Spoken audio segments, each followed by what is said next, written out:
नमस्कार साथियों, all India medical students association United से राष्ट्रीय अध्यक्ष भरत बेनीवाल और सीएचओ संरक्षक के रूप में लगातार सभी साथियों के लिए भागदौड़ चल रही है। चाहे वो राष्ट्रीय रोजगार संघ के एक कार्यकर्ता के रूप में मैं भागदौड़ कर रहा हूँ।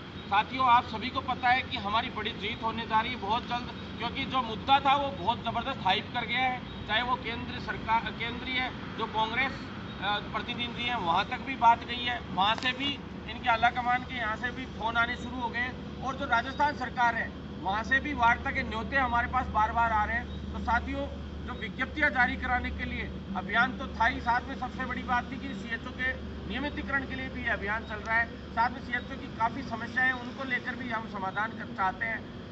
इसके साथ जो विसंगतियाँ हैं चिकित्सा विभाग की और अन्य जो विसंगतियाँ हैं उनको लेकर हम लोग भागदौड़ कर रहे हैं। जैसा आप सभी को पता है कि भाई हम कल गांधी सर्किल से साइकिल यात्रा लेकर चले थे, और क्रांति मार्च के रूप में गांधी जयंती के दिन इसलिए चले कि भाई हम लोग मैसेज देना चाहते थे। 30 सितंबर तक का समय हमने सरकार को दिया था और 2 अक्टूबर को हम लोग चल दिए वहाँ से, क्योंकि 30 सितंबर तक विज्ञप्तियाँ भी जारी नहीं हुई और कुछ सीएचओ से संबंधित प्रॉब्लम्स थी उनका भी समाधान नहीं हुआ, साथ ही जो विसंगतियाँ थी उनका भी समाधान नहीं हुआ।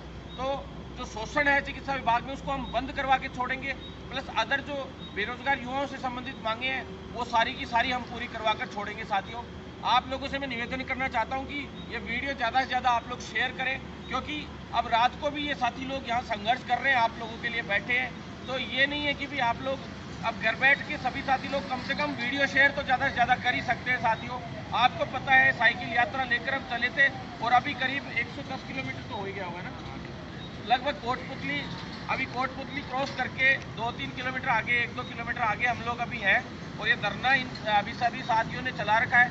जो पावटा वाले साथी थे वो भी पैदल मार्च में उन्होंने साथ दिया, फिर यहाँ तक पहुँचे, और मैं साइकिल के जरिए से आया था।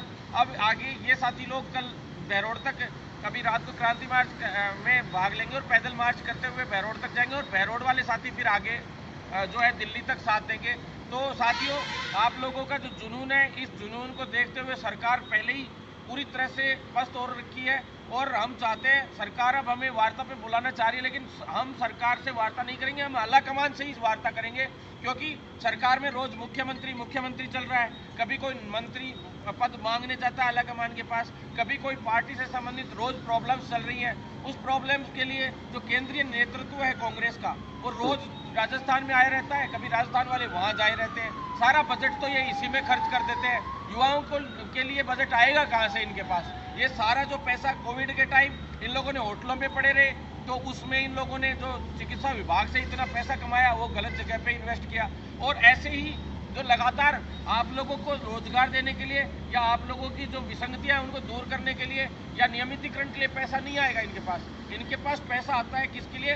सरकार में मुख्यमंत्री किसको बनाना है, मंत्री किसको। अरे भैया, हमने वोट देकर जिताकर आप लोगों को भेजा था विधानसभा में, क्या आप लोग ये सिला दोगे युवाओं को? आप लोगों को मुद्दा उठाना चाहिए।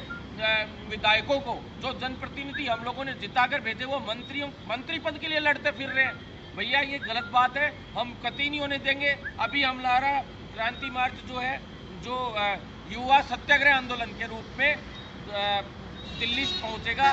दिल्ली कांग्रेस कार्यालय पे हम जा रहे हैं, और वहाँ पे इनके आला कमान से भी मिलेंगे।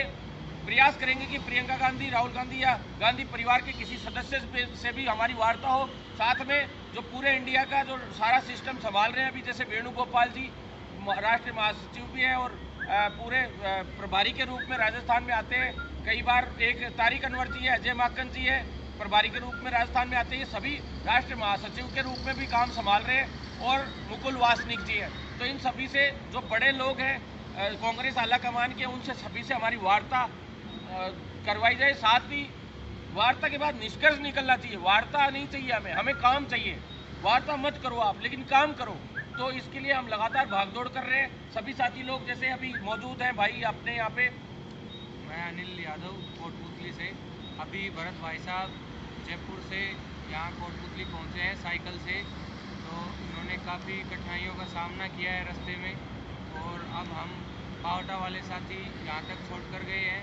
अब हम सभी साथीगण मिलके इनको बहरोड तक छोड़कर आएंगे, जिससे इनका हौसला बढ़े और ये जिस तरह से हमारे लिए त्याग कर रहे हैं थोड़ा बहुत त्याग हम भी करें, जिससे हमारी सभी मांगें पूरी हों, यही कहना चाहूँगा।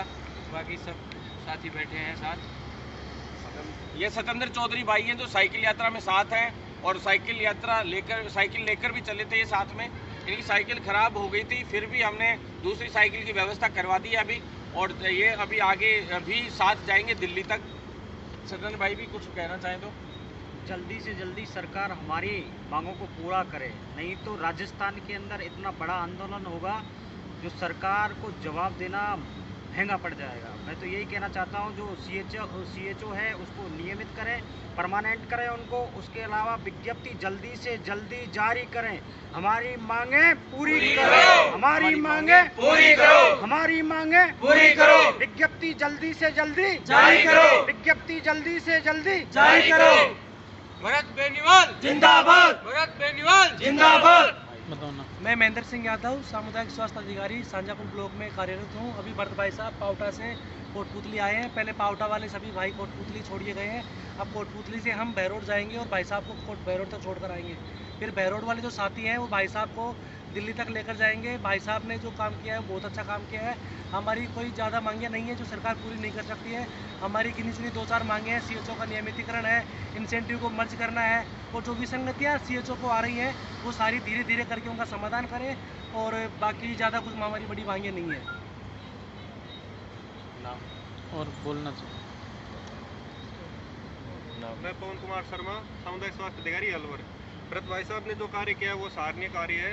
सबसे मुख्य मुद्दा इसमें यह है कि सीएचओ को नियमितकरण करानी पड़ेगी। इसमें सीएचओ की विज्ञप्ति जारी करे।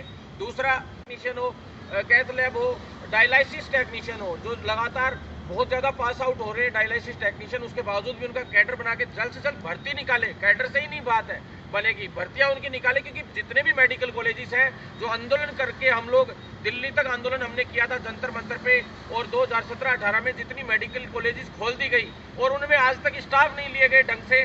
कॉलेजेस खोलते जा रहे हैं, उनमें स्टाफ नहीं ले रहे हैं, चाहे वो नर्सिंग कॉलेजेस हो चाहे मेडिकल कॉलेजेस हो।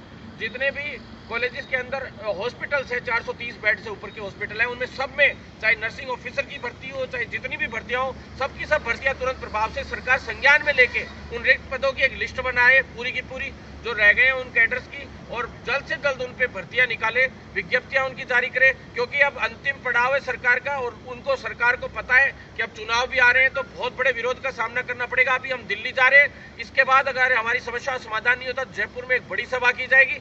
उस सभा के पश्चात भी समाधान नहीं होने के चांसेस होते हैं तो पूरे गुजरात, हिमाचल ही नहीं पूरे भारत देश में हम वो हालत कर देंगे इनकी जो ये जीवन में याद रखेंगे। और हमारी ऐसी बात नहीं है, हमारे पूरे देश के अंदर हर एक स्टेट के अंदर लोकली वहीं की लोकल टीम, यानी सारे जिलों में जिलाध्यक्ष है, जिला महासचिव है, पूरी टीम है, वहाँ की सारी कार्यकारिणियां हैं, प्रदेश अध्यक्ष से लेके पूरी ऊपर से नीचे तक कार्यकारिणियां हैं। सभी की पूरी कार्यकारिणियों की बैठक बुलाई जाएगी और बैठक बुलाकर एक बड़े स्तर पर आंदोलन खड़ा किया जाएगा, बड़े स्तर पर विरोध किया जाएगा। मैं राष्ट्रीय अध्यक्ष होने के नाते जितने भी स्टेट्स के प्रदेशाध्यक्ष हैं और उनके जिलाध्यक्ष हैं उनकी कार्यकारिणी की बैठक बुलाऊंगा और बड़े स्तर पर इस आंदोलन को करूंगा। ये मैं वादा करता हूं सभी साथियों से कि बहुत जल्द विज्ञप्तियां जारी होंगी। मैं आपको गारंटी दे रहा हूं साथियों, क्योंकि मुझे पता है ये बार बार कहते हैं कि भाई अभी इस एजेंसी को दे दिया, अभी उस एजेंसी को दे दिया, ये हो गया वो हो गया। देखिए, हमें भर्ती चाहिए और लिखित परीक्षा से चाहिए, सारी की सारी विज्ञप्तियां जल्द से जल्द जारी होनी चाहिए। अब हम और वेट नहीं करेंगे। लेकिन सीएचओ का जो नियमितीकरण है वो सीएचओ के 5-5 साल के आपने बॉन्ड पेपर भरवा लिए, 5 साल का बॉन्ड पेपर भरवा के आप लोग कल को इनको इधर से दरकिनार कर दे, ये कितना बड़ा दुर्भाग्य होगा। किसी व्यक्ति के 5 साल आपने पूरी तरह से साइन करवा लिए, आपको शर्म नहीं आई इस वक्त? अब जब साइन करवा लिए तो 5 साल बाद की इनकी परमानेंट की भी गारंटी आपको देनी पड़ेगी। राजस्थान सरकार कान खोल के सुन ले, अगर सीएचओ को इस 3 महीने के अंदर अंदर आप पूरा 2 से 3 महीने के अंदर अंदर आप हम घोषणा भी चाहिए हमें, तो साथ में परमानेंट का ऑर्डर भी चाहिए।